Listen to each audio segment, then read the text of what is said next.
Olá, amigos.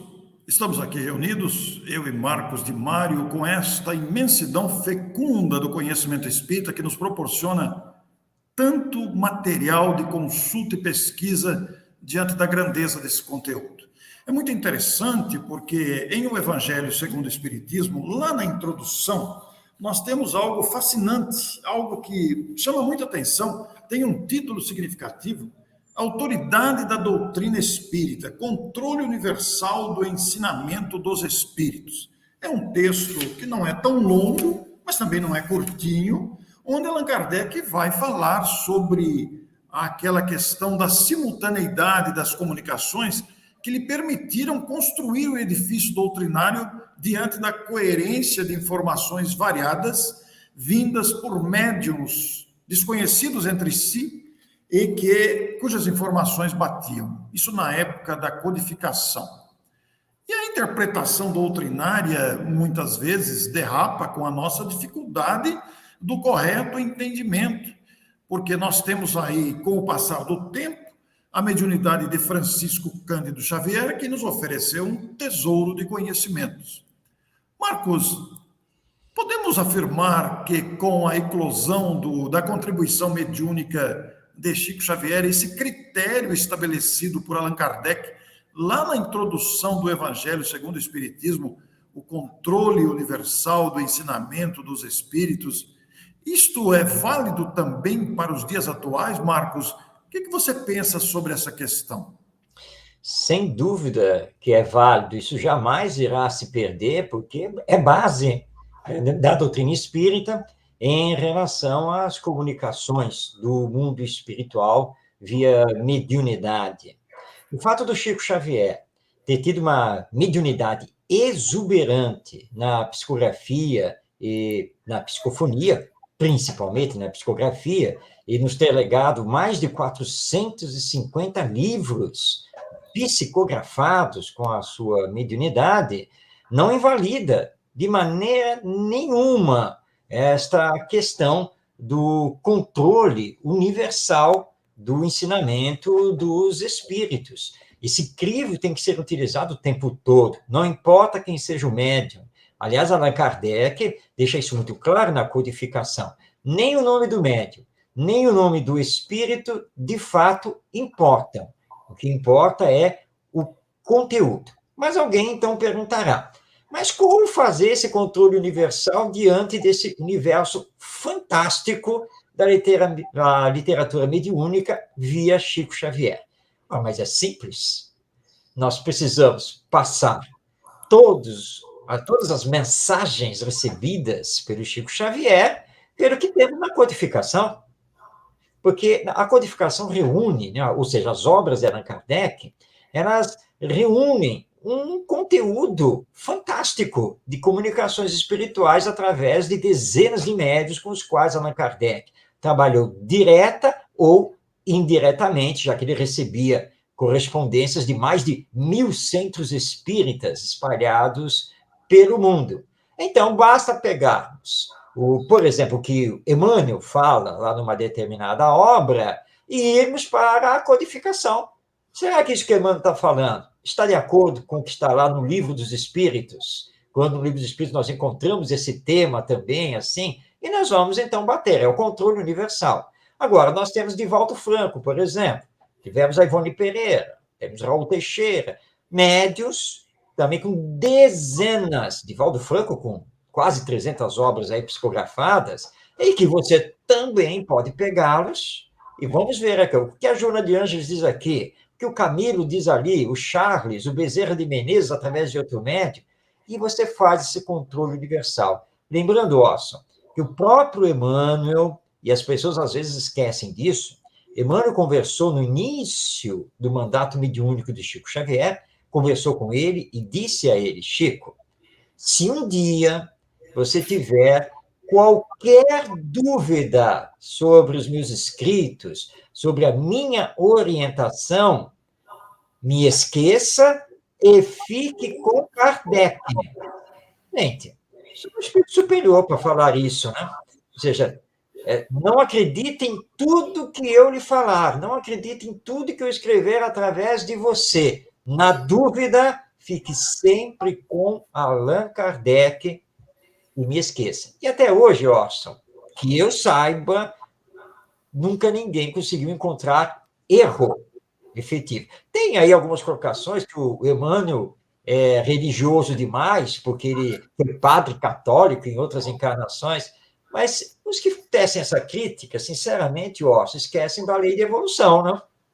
Porque nós não temos que ficar olhando para as encarnações passadas, encarnação de 1.000 anos atrás, de 2.000 anos atrás, 500 anos atrás. O espírito evolui. E hoje ele está com outras percepções, outra visão. Senão nós teríamos que renunciar a Joana de Ângeles, é uma série de... Aliás, Watson, tem que engavetar a codificação.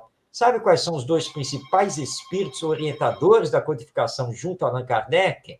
São Luís e Santo Agostinho. Ora, foram padres da Igreja Católica, mas isso não quer dizer absolutamente nada diante da lei de evolução. Ô Marcos, você tocou em pontos importantes, né? E o fato de Emmanuel ter sido um padre, e alguns reclamam de uma possível introdução muito religiosa de Emmanuel, não invalida o seu trabalho. O que é que se tem contra os padres? Existem tantos padres boníssimos, de moral ilibada, padres que contribuíram muito para o progresso da humanidade. Alguns amigos se apegam ao fato, por exemplo, das descrições de André Luiz não constarem nas obras da codificação. Esse é o grande pega da questão. Mas esquecem esses companheiros que a simultaneidade da informação está em médiuns. Você citou vários da atualidade, como Ivone Pereira, embora já desencarnada, mas o nosso Divaldo, Raul Teixeira. Mas antes desses médiuns, quantas descrições parecidas anteriormente a André Luiz batem com as informações que André Luiz traz? Ora, este é o controle universal do ensinamento dos espíritos pós-Kardec, estabelecido ali no Evangelho segundo o Espiritismo. E essas revelações, bem antes do Chico Xavier e do André Luiz, existem, por exemplo, no livro A Vida Além do Véu, recebido pelo reverendo G. Vale Owen. Você vai encontrar essas descrições do médium norte-americano Andrew Jackson Davis, que não tem ligação nenhuma com o espiritismo. Antes ainda, se nós quisermos ainda voltar um pouco atrás, nós vamos encontrar lá na Europa, e Kardec, que era o professor Denis Arrivaio, já estudava isso, nós vamos encontrar também de alguns outros médiuns. Então, na verdade, quem tece essa crítica, né, que o André Luiz é um autor de ficção, de fantasia, que o mundo espiritual não deve ser desse jeito, precisa estudar mais e recuar aí no tempo para ver que existem outros médiuns que não eram espíritos, porque o espiritismo sequer existia, e que receberam essas descrições. E hoje nós temos estudos muito sérios que estão mostrando que o André Luiz, ali nas décadas de 1940 e 1950, ele se antecipou a várias descobertas científicas que hoje nós temos. Nós temos, por exemplo, pesquisadores ligados à Universidade Federal de Juiz de Fora, em Minas Gerais, que estão demonstrando isso, né, com publicações muito sérias nesse campo. Na verdade, tudo é um complemento, né? Você tem na codificação a base para o edifício. Na medida que o tempo passa, os espíritos vão percebendo que podem começar a fazer novas revelações. Novas no sentido de que elas não puderam ser feitas na época da codificação, né? Eles não podiam ensinar tudo, falar sobre tudo, mas que com o passar do tempo passou a ser possível começar a revelar mais isto e mais aquilo, mas sempre de acordo com os princípios do Espiritismo, com toda a base que nós encontramos na obra da codificação. É só uma questão de estudar, para perceber que uma coisa está ligada à outra, e que o André Luiz não é, autor de ficção, é a realidade realmente que existe no mundo espiritual. Muito bom, Marcos, muito bom essas considerações, muito boas, porque foi muito bom você citar autores fora do Espiritismo que faziam as mesmas descrições, Anteriormente ao Espiritismo, posteriormente a Kardec, as informações batem.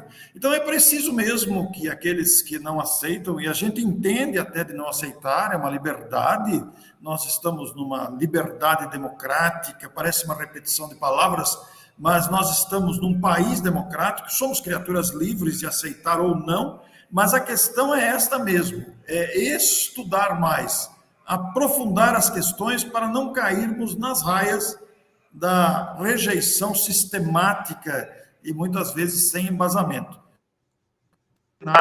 Propicia essas questões todas para entendermos a doutrina em todos os seus fundamentos. Obrigado, Marcos. Não sei se você quer acrescentar alguma coisa, mas foi de grande utilidade esse diálogo rápido que nós tivemos aqui. Só lembrando aqui, que lembrei aqui agora, de um outro médium que antecede o Espiritismo, que é o Emanuel Swedenborg, né, que também trouxe as descrições. E só uma coisinha a respeito do Emmanuel, porque uma das críticas que se faz é que ele é muito moralista. Ora, e nós estamos precisando do que aqui na Terra? Progresso moral. E que os espíritos superiores na codificação falam exatamente isso. A transformação moral da humanidade só pode acontecer com a transformação moral dos indivíduos que a compõem. E nós estamos precisando muito sermos relembrados dos ensinos morais do nosso Mestre Jesus, e que essa é a grande missão do Emmanuel, assim como de outros espíritos, através dos médiuns que nós citamos aqui. Muito obrigado, Marcos. Fica para todos nós aí uma dica que o Marcos deixou para nós, que eu assino embaixo. Vamos estudar mais antes de tentarmos fechar questão com esses assuntos que às vezes nos atormentam sem necessidade alguma. A obra da codificação é muito ampla, o trabalho do médium Chico Xavier está além da nossa percepção. Mais adiante vamos perceber a grandeza desta obra, o exemplo deste médium e, sem dúvida nenhuma, o aspecto moral envolvido em tudo isso. Gente, vamos estudar mais. Um grande abraço para todos. Fiquem com bem. Tchau.